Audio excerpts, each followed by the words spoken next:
बैठे हुए हैं। भाई आप कहाँ से आए हैं, आपका नाम क्या है?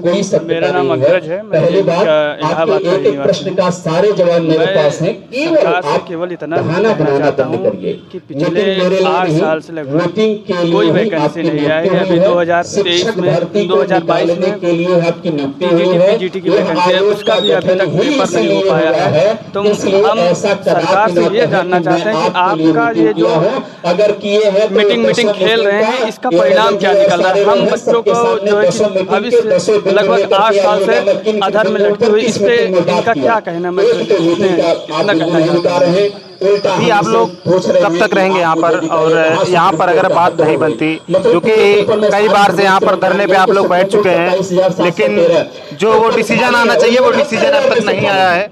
शासन प्रशासन हर बार आप लोगों को सांत्वना देती है, लेकिन आप लोगों की मांगे क्या हैं, आप लोग चाहते क्या हैं? मेरी सिर्फ एक मांग ये है कि सरकार एक निश्चित डेट दे कि इस तारीख तक एक ठोस आश्वासन हमको चाहिए, एक विज्ञापन चाहिए कि वैकेंसियाँ इतनी खाली हैं। और ये जो है कि पिछले हाई कोर्ट की डबल बेंच ने ऑर्डर दिया था 27,773 पद का, वो भी प्रोसेस में नहीं है। 3 महीने के अंदर में प्रोसेसिंग था उसका। लेकिन अब हम क्या समझे, जब हाई कोर्ट का ऑर्डर नहीं माना जाता है, इसका मतलब तानाशाही चल रही है। सीधे सीधे से तानाशाही चल रही है। जब हाई कोर्ट की डबल बेंच का ऑर्डर आप नहीं मान रहे हैं, 27,773 पर जो प्रोसेसिंग में लाने के लिए हाई कोर्ट ने कहा था 3 महीने के अंदर, आप जब आप न्यायपालिका के आदेश की अवमानना कर रहे हैं, तो हम किस बेस पे कैसे माने कि आप विज्ञापन दें। इसीलिए हमारा आने वाला धरना चल रहा है लगातार। जो कि जुडिशरी आपको पहले से दे चुकी है कि आपको इतने पद निकालना है, आप उसके लिए जब उसकी अवहेलना कर रहे हैं तो आम छात्र क्या करेगा। सुप्रीम कोर्ट का मानिए, सुप्रीम कोर्ट का है 51,112 पद का हलफनामा, यही सरकार दी, यही भाजपा हो गई, लेकिन अभी देखने को नहीं मिल रही। देखिए, हम कह रहे हैं हमको 4 रोटी की भूख इकट्ठे नहीं हो सकती है। आप भूख उसी को शांत, 1 रोटी से भी भूख शांत हो सकती है। पहले 1-1 रोटी दीजिए ना, आप 4 रोटी इकट्ठा देकर के फिर 5 दिन भूखा रखिए किसी को। इसी की चाहत में तो आया है। वही बात है, 69,000 68,000 आप करके ढिढोरा पीटेंगे 25 साल तक। यार भाई, अभी टीजीटी 25 साल तक आप ढिढोरा पीटेंगे कि हमने वैकेंसी किया। अरे भाई, आप मत दीजिए 69,000 68,000। हमारे जो साल दर साल जो प्रशिक्षु आप बीएड बीटीसी करा रहे हैं, उसको तो नहीं बंद कर रहे हैं। लेकिन अगर उतने वैकेंसी आप निकालिए, 10,000 12,000 वैकेंसी पर हर पॉइंट है। हाँ, ये एक पॉइंट है। हर भर्तियों में लगभग शिक्षक भर्ती के साथ हर भर्ती में एक नियमितता बनाइए, जिससे मानसिक तनाव छात्रों पर भी ना पड़े और सरकार पर भी दबाव ना पड़े, आराम से काम होता रहे। लेकिन आप डंप करते हैं, आप बीएड बीटीसी कराना बंद नहीं करते हैं, क्योंकि प्राइवेट कॉलेज से आपको पता नहीं क्यों इतना मोह माया है। आप बंद कराइए, अगर आपको वैकेंसी नहीं देना है, बीएड बीटीसी कॉलेजों को बंद कराइए, आप ताला लगवाइए उन पर। हम कहते हैं अपनी डिग्रियां जला देंगे हम, आपको वैकेंसी नहीं देना है। एक छात्र इतना पैसा, समय, संसाधन सब बर्बाद करके जब वो 2 साल की अपनी डिग्री डिप्लोमा जो भी करता है, उसके बाद वो वैकेंसी अधर में लटकी हुई रहती है। लगभग 7 साल 8 साल तक वेट करता रहता है। ये जो अभी आप लोगों ने पॉइंट बताया, कि ये दिमाग में मेरे भी था कि हर साल जरूरी नहीं है कि आप 60,000 70,000 एक ही बार भर्ती, एक ही रोटी को 10,000 हर साल भर्ती देंगे। ये सही है। 4 रोटी हम आपको खिला करके 5 दिन भूखा रखें, ये तो सही नहीं है ना। वही 4 रोटी 4 दिन लगातार दें, ताकि छात्र अगर इसमें नहीं हो पाए हाथ अगले में हो, संतुष्टि तो मिलेगी। हमने ट्राई किया, अब ये क्या हमको मौका ही नहीं मिला, हम अपनी योग्यता साबित ही नहीं कर पाए। ये पॉइंट है, किसी को मौका मिलता है, ओवर एज हो जाता है, किसी को नहीं मिलता है। आप बताइए, 2017 से बीटीसी करके हम लोग भटक रहे हैं, हम क्या कहाँ जाएं।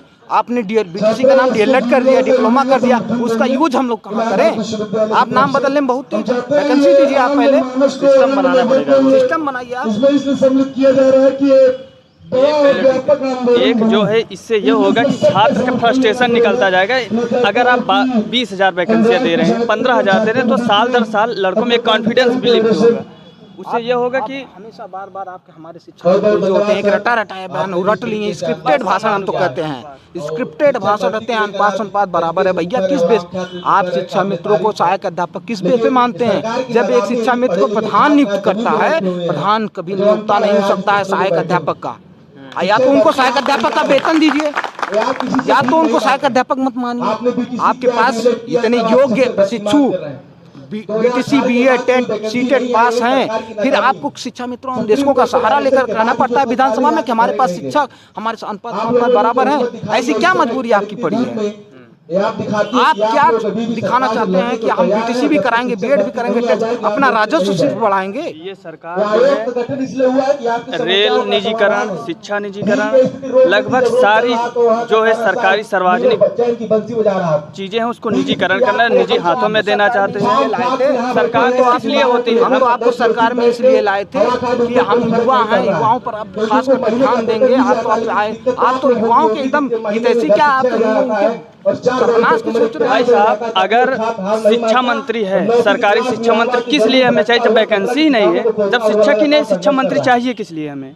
इसका कोई मतलब है? जब शिक्षा मंत्री विधानसभा में बोलेंगे तब वही अनुपात समझ। आप एक सोशल मीडिया एक्टिविस्ट हैं, एंकर हैं, आप बताइए इस आयोग के बने हुए साल भर होने जा रहा है, इस आयोग का क्या मतलब है? कैसी इसकी प्रक्रिया कोई पूछने वाला है?